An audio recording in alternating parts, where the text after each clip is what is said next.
तीन सुत महंग के लाला, तोरे आरती लगाव हो गिरौद वाला, तोरे बंधन लगाव हो गिरौद वाला।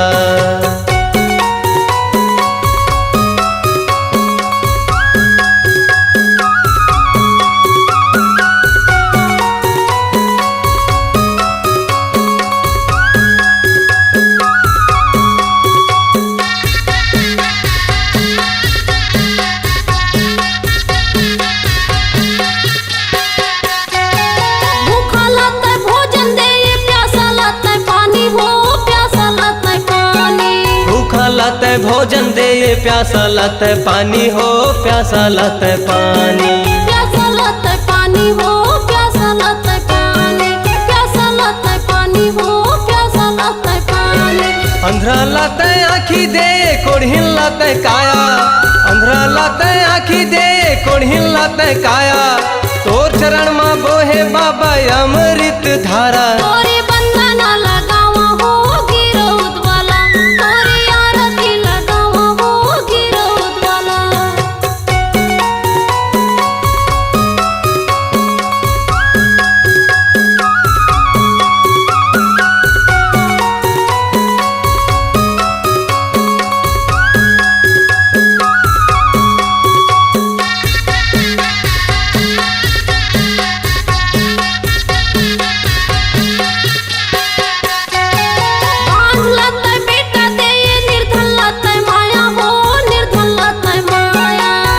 लत बेटा दे ये निर्धन लत माया हो, निर्धन लत माया, निर्धन लत माया हो, निर्धन लत माया, निर्धन लत माया हो, निर्धन लत माया।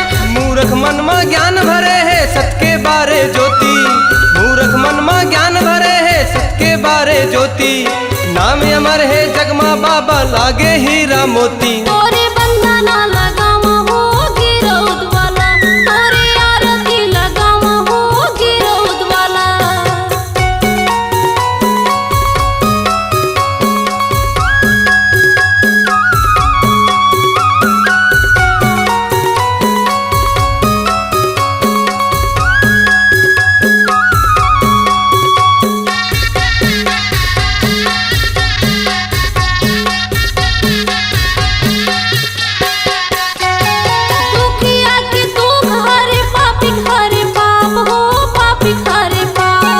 दुखिया के दुख हरे पापी हरे पाप हो, पापी हरे पाप, पापी हरे पाप हो, पापी हरे पाप, पापी हरे पाप हो, पापी हरे पाप। सत्य अहिंसा के पाठ पढ़ाए सत्य के बोले नामा, सत्य अहिंसा के पाठ पढ़ाए सत्य के बोले नामा, कांद मा जने बाबा गरमा कंठी माला। तोरे आरती लगाव हो गिरौद वाला, तोरे बंधन लगाव हो गिरौद वाला।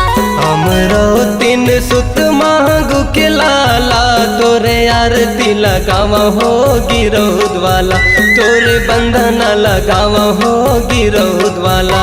हमरो तीन सुत महंगू के लाला, तोरे आरती लगाव हो गिरौद वाला, तोरे बंधन लगाव हो गिरौद वाला, तोरे आरती लगाव हो गिरौद वाला, तोरे बंधन लगाव हो गिरौद वाला।